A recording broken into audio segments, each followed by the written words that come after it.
Hey, what's going on everybody? Back to custom gaming with the last run I'm gonna do in this remake of the first Mortal Kombat. I'm gonna do a Shang Tsung run. And then I'm gonna move on to another game. There are a few more characters that I still haven't tried. Actually, there are a couple of them, but maybe I'm not gonna be showing any gameplay of, at least in this particular remake. I still have to do Johnny Cage, I still have to do Kano, Sonya, and Reptile, which is definitely a run that I'm gonna go and do eventually. But today is gonna be Shang Tsung's turn.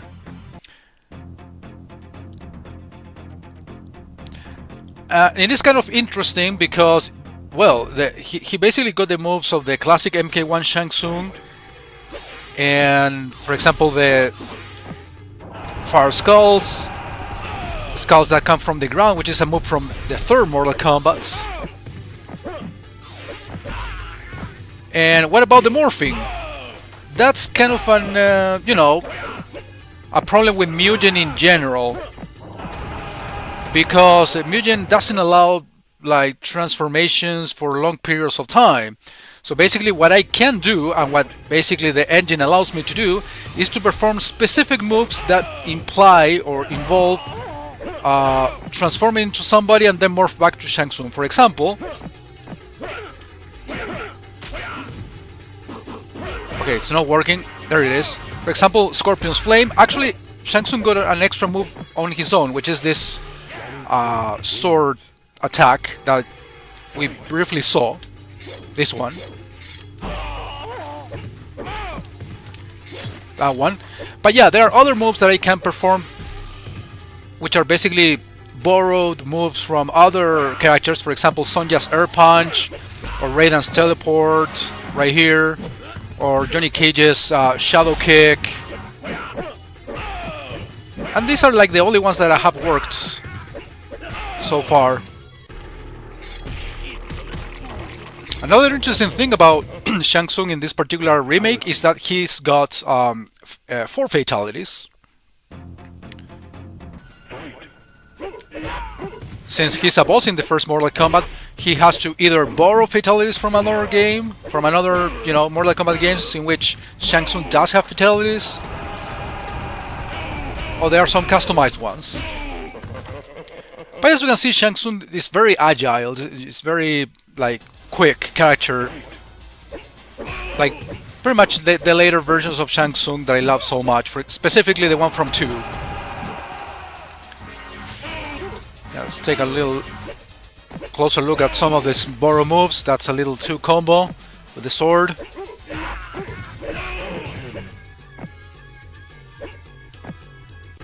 That's another fatality.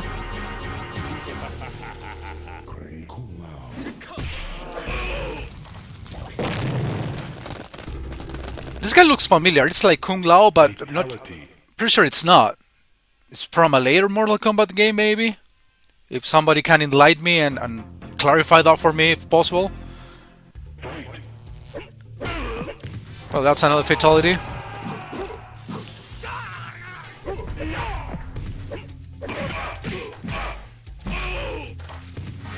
Oh yeah, I can do flying kick. For example, yeah, flying kick works, but not for example, the bicycle kick. It's just a limited selection of moves from each character that I can perform. I think I haven't been able to do one from Sub-Zero. Maybe the slide would work, but the problem is that the slide requires me to press so many keys at the same time. Unless I'm using a controller, that's not gonna work. Oh, what about... No, the teleport punch doesn't work. Okay. That's another one.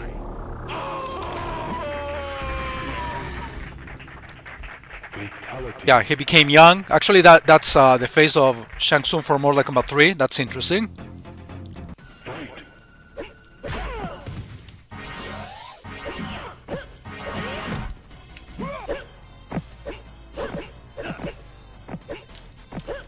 So it's a decent, variety of moves, either on his own,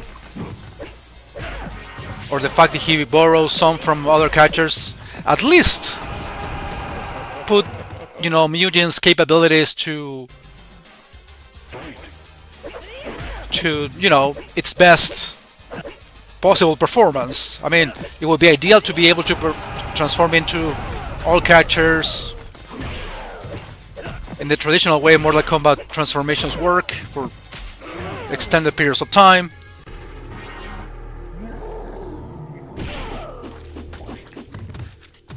So basically this is like a variant to the MK2 Fatality in which he morphs into Kintaro and now morphing into Goro. So that's why I said, yeah, there is like a combination of customized 100% invented fatalities and others. When I say invented, I'm talking about invented for this particular remake, not taken from an actual original Mortal Kombat game. And there is also fatalities that were pretty much borrowed from other Mortal Kombat games. As I said, and as you should know, Shang Tsung in this first game he's a boss. Speaking of borrowed moves, Friendship is the one from 2, with the music of 3. Flawless victory. Friendship. Animalities is like the one thing I haven't been able to get to work, because apparently from what it looks, the way of making it work is by pressing or holding the run button for 2 seconds and then release it. But probably not calculating the distance properly.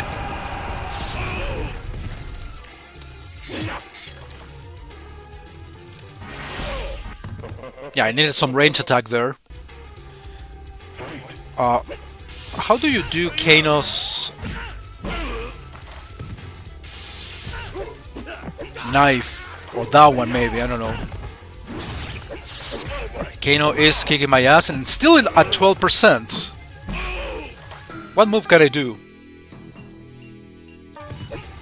Low punch for 1 second. Yeah, see, the holding thing actually does work. Maybe I'm not calculating the distance for the animality well enough. I'm gonna give the animality a couple tries. It does tell you the distance in this one. Yeah, sweep. A sweep basically is close, but not like right next to the enemy.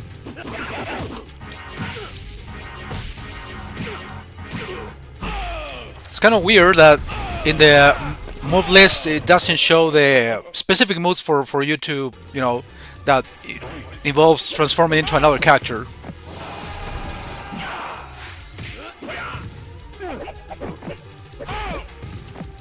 Okay, I was trying to do the Air Max telekinesis. It would be so great if it worked. Okay, what can I try? I did pretty much everything. Brutality, yeah. Let's try the brutality, which is basically press high punch repeatedly.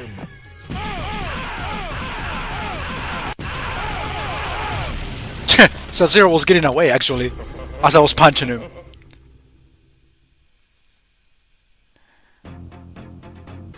And to the bosses here. Yeah, I can do the pit fatality here, spikes. But I do want to try the animality a couple times. See if it works here.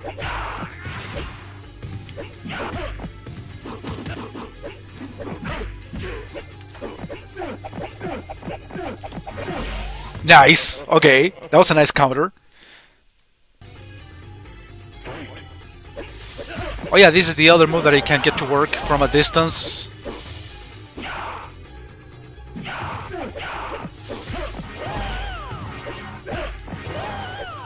Do I have to press run, right, for the animality? For 1 second. Maybe I'm just not calculating the distance properly.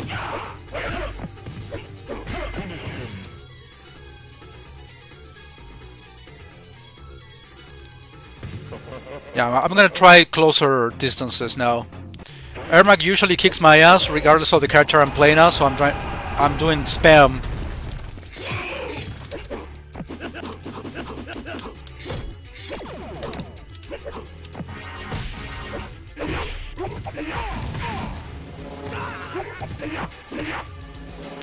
Yeah, he started to do that spam move. I was suffering from in previous runs, and there we go.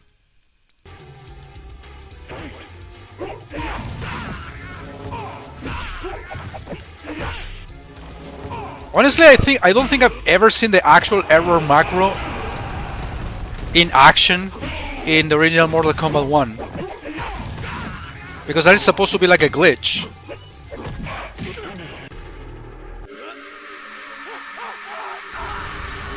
Okay, this fatality never saw it, never did it when I did my run. Oh no, that's a Harakiri.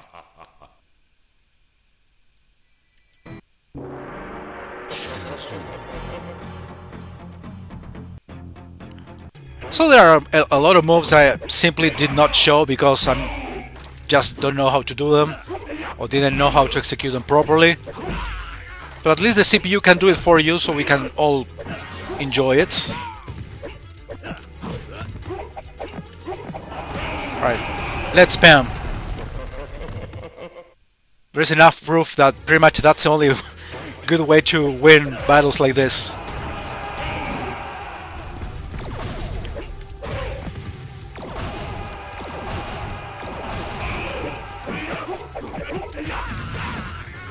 I don't know why I keep trying to do physical attacks. Imagine, this is just 25% of difficulty. Imagine if it got any harder than that.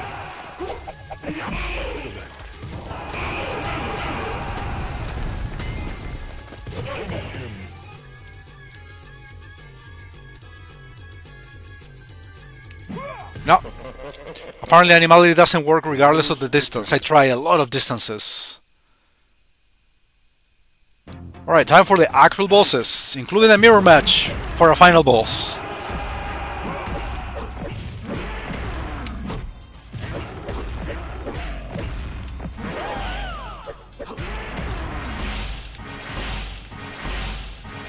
Yeah, spamming physical attack is not a bad idea either. Flawless victory. Still very risky against someone like Goro, but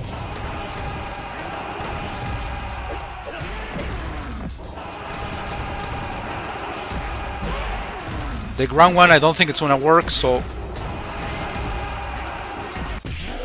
Nice! Flawless victory. I'm not expecting Shang to have any ending.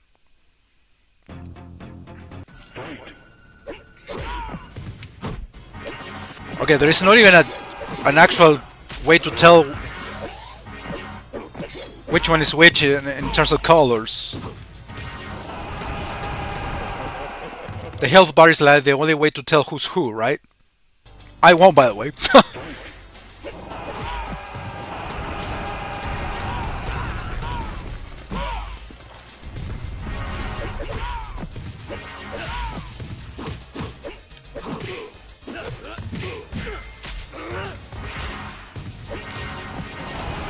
Oh, I did the cannon move.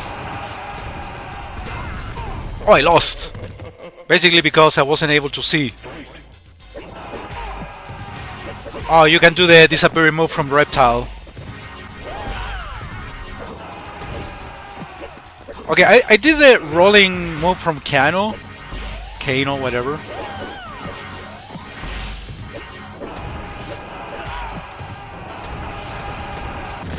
Okay, barely got it. First round I kicked the shit out of him, then things started to complicate unnecessarily. Well, there you go. There you go, that's what I meant to say. I won. No ending, as expected. Anyway, that was Shang Tsung's run. There's still a few more characters to play as. I don't think I'm interested in playing as Kano or Sonya. Those are like my least favorite characters in MK1. So probably, you know, for a later session, I will be probably playing as Johnny Cage and Reptile, which are like the two other characters that I'm interested in playing as. But I'm moving on to another game though. Probably I'm gonna get back to Mega Man Maker for a couple weeks. So stay tuned and thank you for watching.